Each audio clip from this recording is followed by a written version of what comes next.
2014 yılı yaz Kur'an kurslarımız bugün başladı. 23 Haziran'da. Tabii okullarımız bir hafta önce tatil oldu. Çocuklarımız bu seneki sloganımız, Diyanet İşleri Başkanlığımızın sloganı camiye koşalım, Kur'an ile buluşalım. Az önce de gördünüz Mardin'de Fuat Yağcı Camimizde gerçekten ilk günden 200'ün üzerinde öğrencimiz camiye koştu. Kur'an'la buluşmaya geldiler. Biz de bugün öğrencilerimize ilk gün hem bir açılış, velilerle birlikte hem bir çocuklarımızı tebrik etmek, yaz Kur'an kursumuzun hayırlı ve uğurlu olsun dileklerimizi, temennilerimizi iletmek üzere Fuat Yağcı Camimizi ziyaret ettik. Bundan sonra da periyodik bir şekilde belli bir program dahilinde camilerimizi ziyaret edeceğiz. Öğrencilerimizle birlikte olacağız. İmamlarımızla birlikte olacağız. Din görevlilerimizle birlikte olacağız.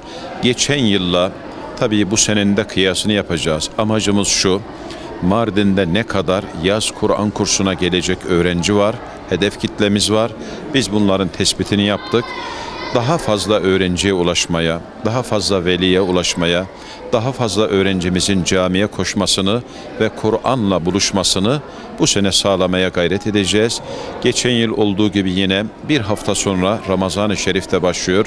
Hem Ramazan'ın bereketiyle, feyziyle, yaz Kur'an kursumuzun bereketiyle her ikisi birleşecek.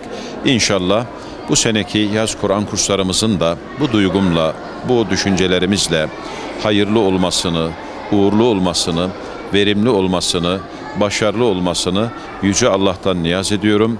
Çocuklarımıza başarı diliyorum, sıhhat diliyorum. Tabii yorucu bir eğitimden geçtiler. 8 aylık bir eğitimden, ama yaz Kur'an kursumuz, caminin bu manevi havası hem bu çocuklarımızı dinlendirecek hem de yeni kazanımlar bilgi dağarcıklarına ilave edeceklerdir. İnşallah tekrar hayırlı ve uğurlu olsun diyorum ben. Anda ilk camimizde 200'ün üzerinde öğrencimiz var. Ama biz buradaki öğrenci kapasitesini biliyoruz. 500'e yaklaşacaktır. Öğrencilerimizin belki bir kısmının haberi yok. Velilerimizin.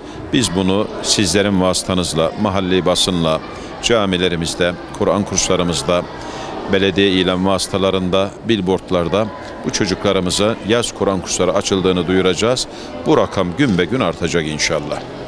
Bismillahirrahmanirrahim. İnnellezîne keferû sevâun aleyhim endertehum em lem tunzirhum lâ yu'minûn. Fatamallahu alâ kulûbihim ve alâ sem'ihim ve alâ ebsârihim gişâveh.